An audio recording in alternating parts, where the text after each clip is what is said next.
Eugène Epailly, bonjour. Bonjour. Vous êtes docteur en histoire.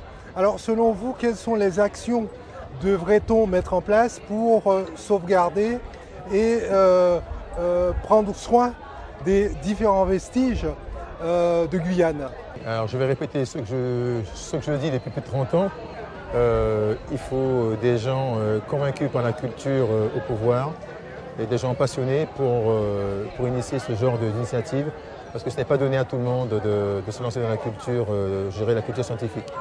Donc la même problématique s'impose à Cayenne, ou se pose à Cayenne, se pose à Matoury, se pose à Mana, enfin se pose dans toutes les communes de Guyane.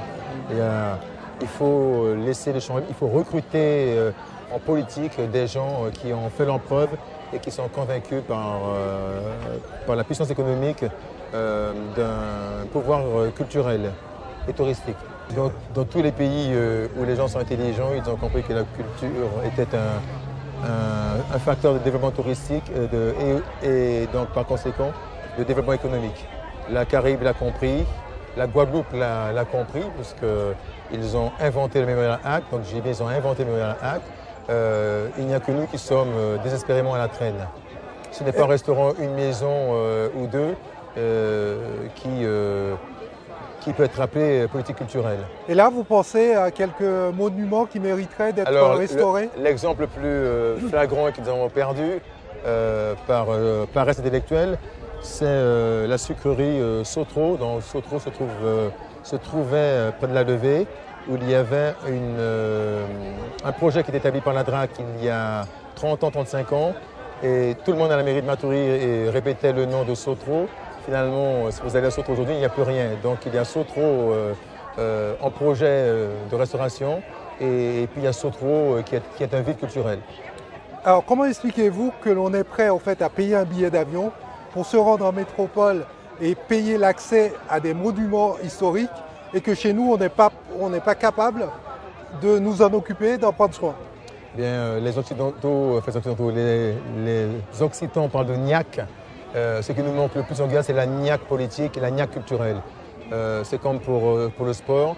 Les équipes qui gagnent sont les équipes comme la niaque, qui ont de l'abnégation et qui sont percutantes. Donc tant qu'on ne sera pas percutant intellectuel, nous n'aboutirons à rien. Est-ce que cela doit passer par le secteur privé? Ça pourrait être également une solution.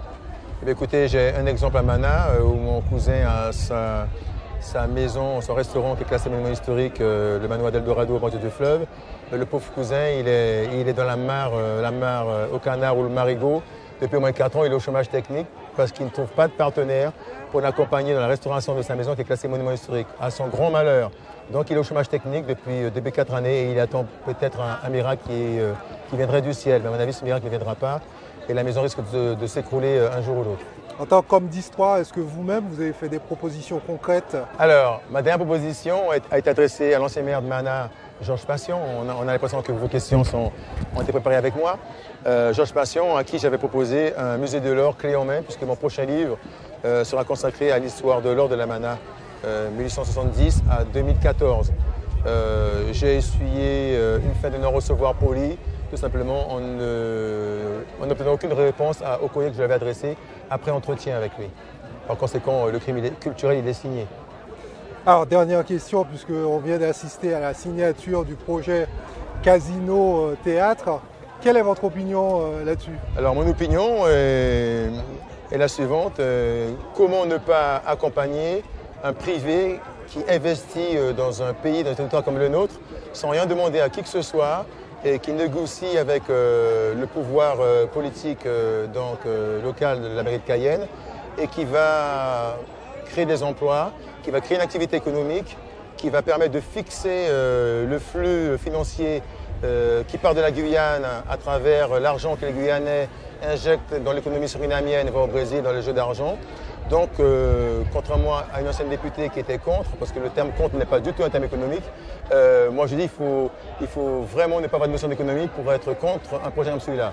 Alors on parle de blanchiment d'argent, il y a des contrôles de l'argent qui circulent. Les trafiquants de drogue ne vont pas venir avec des sacs d'argent et se mettre à agir subitement au su de tout le monde, surtout qu'en Guyane, on sait très bien que chaque Guyanais est un flic qui sommeille. Merci Eugène Epailly.